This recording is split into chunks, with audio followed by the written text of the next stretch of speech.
Okay, imagine this. You have a cold, you're lying in bed. What if you had someone shoot you in the face? Oh, all better.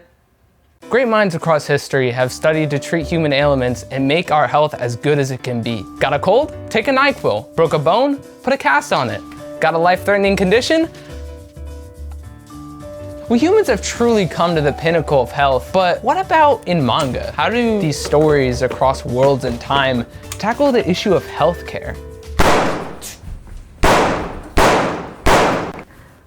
Jerry, what the hell? It's time for your flu shot, man. Yes, in this world, a broken bone, a cold, and even that one weird wart you have can be solved by one thing: a gun. Finally, free healthcare. My main worry isn't even in this healthcare method, but for the well-being of the mangaka that made this. The only situation I can imagine is that one day the mangaka was sick and then felt like he wanted to die and then was like, oh wait, that's it. And you have Immortal Hounds. At least it's free. The healthcare treatments cooked up by these mangaka don't stop there. There's one even more foreign to us Americans. What is that? The Pokemon universe, where in the manga, shows, and games, you can bring your Pokemon to a center and get them all healed up for completely free. You know when people talk about what fictional world they want to be in? Hi, welcome in.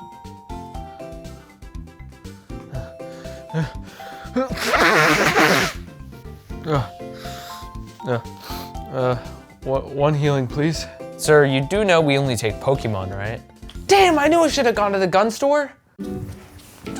What if you got impaled 20 different times and then you got a major traumatic brain injury and after that, you literally died? Well, in One Piece, that happens a lot. So these drastic injuries require drastic measures of getting better. And the methods often shown are very innovative, such as sleeping it off and... Oi! Oi, Zoro! Oh! or raccoon. What if Drake could heal glaucoma? Well, in this universe he can. Wait, not like that, not like that, not like that. Could've waited, I wasn't rushing. Difference in ages, you're old enough, but you're still a baby. Okay, maybe not that either. No, what I'm referencing is the manga Healer Girl.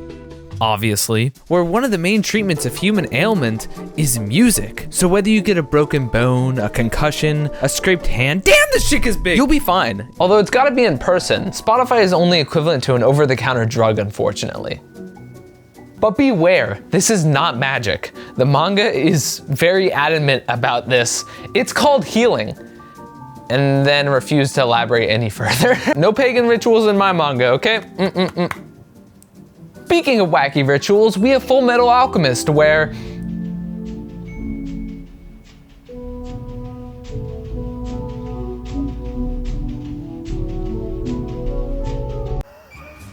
okay, what about magic? A lot of manga use healing magic, although the way they might use the magic might differ sometimes, but This chick's got a chainsaw. But don't let that fool you. This will fix you.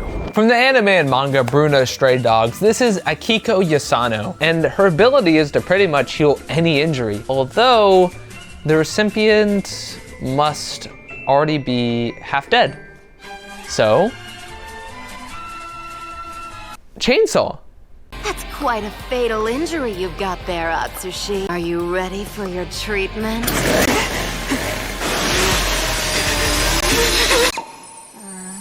Oh, better. Wow, it's just that easy. I gotta try this. How are you all feeling? Perfect. Perfect after that chainsaw to the gut. We like to talk about health in manga here, but what about the effect manga itself has on people's health? Like you have a manga like Yotsuba, for example, Which is simply about the everyday life of a young girl and her shenanigans growing up, renowned for its simple yet beautiful approach of the everyday life of a goofy, impulsive child, and capturing the wholesomeness and carefreeness of, well, childhood. A manga that has brought happiness, calmness, and peace to people all across the world, and have even saved people in times of need. These types of literature, I'd say, is healthcare in its own right. And then you have Goodnight PunPun. On the totally opposite side of the spectrum, you have one of the most critically acclaimed stories, but also one where you experience a person free-falling into the worst humanity has to offer. Quote, a manga that will crush your soul where it stands. A manga that will either piss you off, destroy you mentally, or change your life, that will make you genuinely sick while reading. One where inner demons are brought to the surface, that embodies despair, where university exams were failed due to the week-long depression that was caused by it. A masochist's wet dream. And by far, one of the best ones, a person that felt too fucked up to even feel fucked up.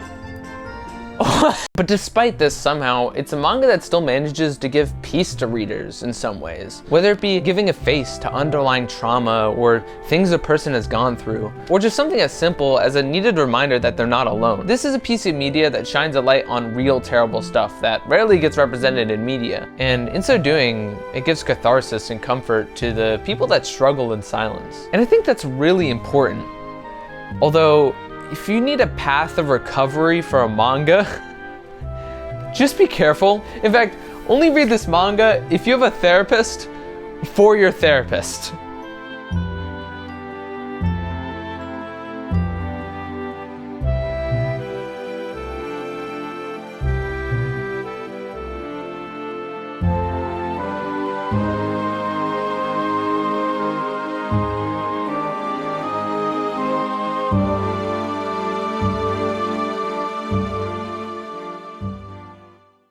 Doctor, I've been crying mayonnaise all morning. My fingertips are peppers, and my wife is gone. You gotta change your diet. I don't know if you guys have ever been to Japan, but guys, they're spirits. And these spirits prey on people in a bad mental state and troll the hell out of them. But that's where Dr. Ramoon, a mysterious disease specialist, comes in. Like Joe back there, this chick's crying mayonnaise, ketchup, and even Worcester sauce. It's symbolism because in her life she was never able to decide anything for herself. Oh! In Dr. Ramoon, Mysterious Disease Specialist, diseases work the same way they do in our world, as in, it's easier to catch a cold when your immune system's already weak, and in the same way, it's easier to be trolled by supernatural forces when your mental state is messed up. Right after reading Goodnight PunPun. Some of these diseases include crying mayonnaise, pepper nails, pot sticker ears, you know, the usual. These diseases are usually symbolic to the nature of the issue the person is having. Denial is equivalent to pot sticker ears, not being able to be yourself is pepper nails, and mayonnaise, because yeah, it's usually caused by unresolved issues in one's personal life. So Dr. Ramoon cures these like any good doctor does. By stalking, breaking and entering, and invading patients' personal lives. This sounds familiar. Yeah, this is basically Dr. House, but a cult. Speaking of a cult, we have Jujutsu Kaisen with its cursed energy, right? That sounds exciting. This whole idea is literally the foundation. Major, and I'm currently taking Think about calculus. Achilles and the tortoise as an infinite sum. AI teacher teaches you algebra from arithmetic to algebra. The transition from algebra to calculus is Fourth plus 1/8 plus 1/16. It is so not a on. concept that humanity can truly grasp on any type of level.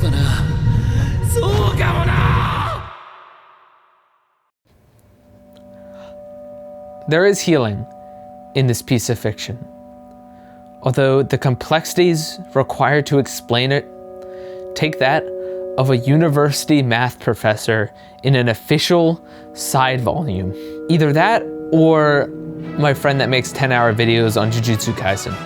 Here's the basic concept. Cursed energy, bad vibes. To stop, you stop. You move, you move. You explode, you explode. Point of 7-3, he becomes Michael Jackson. Think of it mathematically. It's a negative. Reverse it. It's gonna be positive. Healing. It's very rare and very hard. There's only 2 people in all of Jujutsu Kaisen that can heal other people. The way he got it is there's this kid whose technique is swapping souls. Cursed energy by cursed energy itself. Died. Yeah. Look at that. The space will always exist, so you just split the space continuously. Essentially, it's a vacuum space he created between you and him in that space. Create this energy in the world. Comes out of their bodies and exists. They get mixed together. It's gonna be much higher levels of fearing of being bullied. It's gonna give birth to cursed spirits. Fear of humanity itself. Volcanoes and fire and earth. Here come sorcerers. Sorcerers are just normal humans, except being bullied. For example, similar energy is gonna get connected. You know, like in school, for example, a normal human cannot control his cursed energy. The sorcerers can recycle that energy, and therefore they can make use of it. Video game film frames, that's negative energy. Negative energy restores and heals instead of destroying and deteriorating. Did you get all of that? What? The duality of some of these shonens, man. In one, you'll have a system that requires an understanding of advanced calculus to even begin to comprehend. And then on the other, Give me some sugar. You're watching a school nurse in action. The youthful heroine, recovery girl. absolute grandma. There's actually an insane amount of complexities required to explain this grandma. We've explored many healing methods throughout this video, from seppuku to mental trauma to granny kisses. I'm old and gray now, but what a journey it's been. So what have I learned? What really makes a good healthcare system, a good healing system? Well, in manga at least, I think it's the courage to do something new, to heal people in your own way, to bring your own perspective to the concept that is healthcare. I mean, it's fiction after all. There's so much more to be done than glowy hands, spells, and circles. The possibilities are endless. I've taken a lot away from this escapade, some amazing, some scary. I want to learn how to use this power. So when I'm done with this video, I'm becoming a doctor.